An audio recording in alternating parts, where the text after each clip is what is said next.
I'd let this just build up and build up and build up to the point where I felt so hopeless. I'm the type of person where I don't ask for help. I could either crumble or I can get back up and be an optimist throughout these times. This is by far the hardest story we've ever had to tell. I'm Crash. And I'm Adams. And we're Crash Adams. At a point in my life where I had just received news that we were gonna sign our first record deal, 10 years of work to get to this point. After all of that, finally something good happens, and then that week, I get a call from my parents who were in Toronto. I was in LA at the time. When my whole family's on the phone, I know kind of something's up. My mom just starts saying, hey guys, I've known this for a couple months now. I didn't want to tell you for a while, but I've been diagnosed with breast cancer. And for me, it was like you get hit with the highest high of emotion, and then you get hit with the lowest low of emotion right there. We kind of reacted like, all right, here's an opportunity to show the world what we're made of. Here's this news that most people find could be some of the most devastating news of their life. We're gonna approach this head on and we're gonna get through it. We got into the studio and we just started writing, like, what do we wanna write about? We started floating around the ideas of, there's so much bad going on, and personally in our lives, how do we express our thoughts? How do we feel about it? We were talking about how we felt about it and everything going on, and it was just like, you know what? The first thing my mom said was, like, we are optimists. We're gonna get through this. And for us, it was like, why don't we write a song about this moment of our life and how we are gonna approach it? When we were writing this song, it wasn't just like you just get through it kind of song. It was really like, there is someone out there that will be able to help you, and it's about either finding that person or it might just pop up somewhere. But that's really what Optimist is about. Yeah, like we wanted to call it an anthem for those who feel alone, because in the moment when you get news, whatever it may be, it could be anything, and the first thing you feel is, why is this happening to me, not us? So you feel immediately alone. It's like, okay, well, how do I deal with this? How do I get through this? Etc. But the thing is, we wanted to show people that whatever you're going through doesn't matter. At least with Optimist, like when we wrote the song, we brought it back and it gave us goosebumps right away. And like, I remember I sent it to my mom and I was just like, listen to this every day. Just wake up, listen to the song, wake up, listen to the song. And she did that throughout the whole process. Years later, she's still here. She's cancer-free. She got through it. My family got through it because like it took a lot of work from everybody around, like my dad was not only working around the clock, but he had to come home and take care of her. I was away. I literally felt hopeless because like I was here in LA while my family was going through what they were going through, and it was like I couldn't be there to help them because I got going on what's going on with me. Thankfully, the support system kind of stepped in and was able to do that. Usually when you hear news that makes you feel hopeless or alone, my reaction is it's nice to let it out. It's nice to speak to somebody. It's nice to just get it off your chest so you don't have to do it alone. And for me, my release of how I deal with things is through music. That's my release. That's how I share my emotion with the world. I had a similar experience years ago. I was probably 18, 17 years old. I was playing for a professional MLS academy. I was doing really well in music as well, and I had the same thing where my mom was kind of holding it back. She had cancer. She had stage 4 cancer it was a couple months, and they caught it. And I remember she sat me down that day, and I just had finished a game with the first team, like a practice with the first team, Toronto FC, and she said, I have breast cancer. And to me, my mom and my dad are literally my best friends. So when I heard that news, it was absolutely devastating. So for me, what I ended up doing was I kept everything to myself. I ended up getting cut from the team because it affected me so much, and soccer to me was everything. Music was my release. I ended up quitting that as well. No one at soccer knew that I was going through this. My bandmates, when I was playing in a band, they had no idea what was going on. I just didn't tell anyone. And I let this just build up and build up and build up to the point where I felt so hopeless. I'm the type of person where I don't ask for help. If someone comes to help me, then I'll finally take it.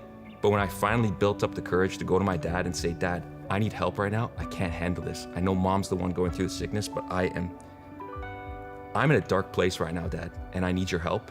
Once I actually reached out to him and we started having talks, he started telling me how he would cope with mom being sick. Once that happened, reaching out, I realized for the next 10, 15 years after that, anytime I had felt this way, every time I reached out, and this is the way that I dealt with it. When I reached out to someone and said, I need help, I'm feeling this way, there was always a solution eventually, but that's just how I deal with it. We truly believe with our whole heart that this song is meant to get people through the dark time that they're facing. We love to play it for you. This is a stripped version of Optimist, one of the first times we're ever doing this. Get my guitar? Let's do it. You don't have to rush to get there.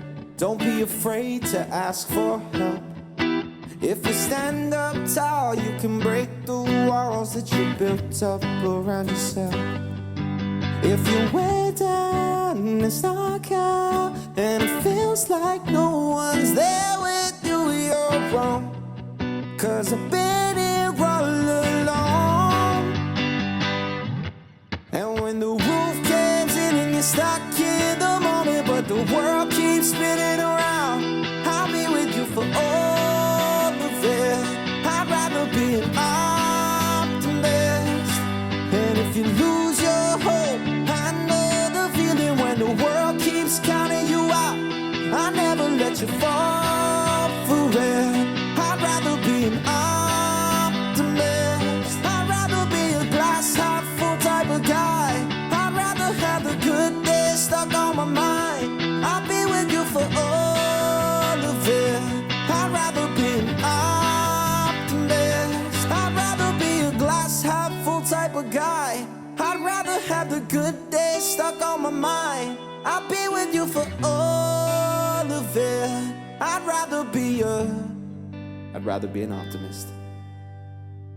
Thank you guys so much. That was a really beautiful performance. Thank you very much. Thank you. I'm so glad to be here with you. My name is Dr. Laura Erickson-Schroth. I'm a psychiatrist and I'm the Chief Medical Officer at the JED Foundation. So I'm going to be talking with these guys a little bit about, their song and what they went through. So I actually wanted to get into, the meat of this. And I wanted to talk about the name of the song, Optimist, because some people see that as, toxic positivity or, glass is always half full. That means I can't feel my feelings or go through what I'm going through. So I was really interested to hear from you two about, how do you, sort of balance those two things? I agree. The song is not about toxic positivity. Like, you do see a lot of times where somebody's like, it's fine. Don't worry. Just be happy, push your feelings to the side. The song is not about that at all. The song for us is about when you feel alone, you have resources. The way we actually wrote it almost like as a memory to ourselves. So for example, like the lyrics are like, I'll be with you through all of it. I'd rather be an optimist. Like, it's us talking to ourselves, like when you're way down, when you have this moment where it seems like you're hopeless, you're here because you have something inside of you that will allow you to deal with the situation. But don't be afraid to ask people for help. Don't be, like Vince was mentioning before, how a big part of how he got through his story was asking people for help. And a lot of times people are afraid. Every time I've asked for help, I've eventually, right at the get-go, but I've found someone that had an answer that made me feel much better about how I was feeling. And I'm not saying like we wrote Optimist saying like we're the people for everyone that we're gonna be able to help everyone, but at the same time, like the way we are as people, if someone comes to me saying, I have this problem going on or I'm feeling this way, there's just something in me where I want to make them feel better because I know that I've been in those positions and I didn't have that person all the time. At the get-go, so. What would you two tell your younger selves if you had to, kind of go back? I would say you're doing fine, bro. You're doing fine, bro. Just, I know it's hard, but you have everything in you to overcome. I would tell them you're all right. You're just keep making your mistakes, keep doing your thing, you're good. So hopelessness can mean different things to different people, and I'm curious what it means to each of you. I guess hopelessness for me, I'm gonna use a specific word. I think it's a state of feeling like there's no way out of the situation. And the reason I say a state is because I truly believe, from my experiences at least, and I know this is not for everyone, that anytime I felt that way, there always was a way out. I agree. Hopelessness to me means you're stuck and unable to move, maybe just too overwhelmed, whatever it may be. The first thing you have to do is you have to choose to see that it is not who you are, it is a state that you are facing currently.